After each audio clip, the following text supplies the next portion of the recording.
Top story this afternoon. President Moon Jae-in is in Indonesia on a three-day state visit. The South Korean leader has a number of times referred to Indonesia as a key partner in various fields throughout his still rather young presidency. Our chief Blue House correspondent Moon Connyoung is travelling with the president, and she joins us live from Jakarta. So Connyoung, please fill us in on the latest.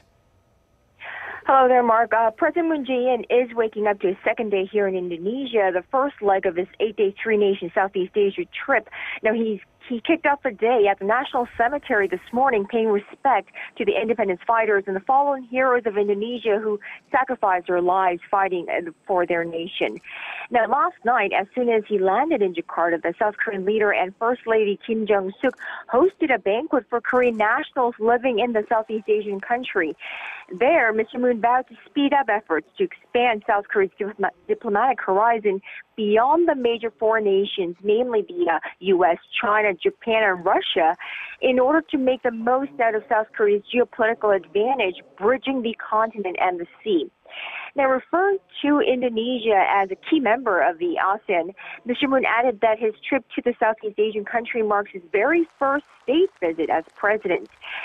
Cooperation between Seoul and Jakarta have expanded over the years in size and across sectors. Now, today, almost 3,000 Korean firms are doing business in this market, and Indonesia is the only country working with South Korea in developing submarines and next-generation fighter jet projects.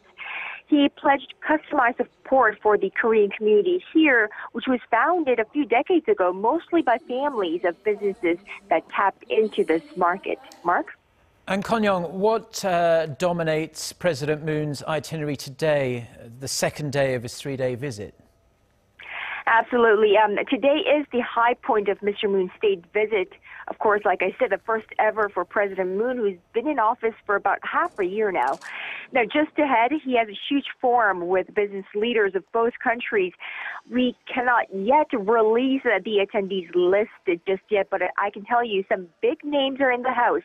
Not only big ones, but also smaller ones with great potentials for opportunities to tap into each other's markets. Now here, President Moon is expected to unveil his new southward policy during a keynote address. Remember, he disclosed his new northward policy in Vladivostok early September. So this is something that will complement that and into the south of South Korea.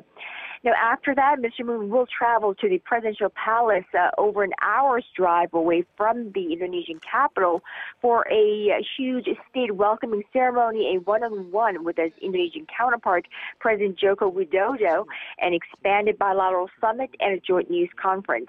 So today will definitely highlight Mr. Moon's visit here, and I'll make sure to keep our viewers updated throughout the day. Mark?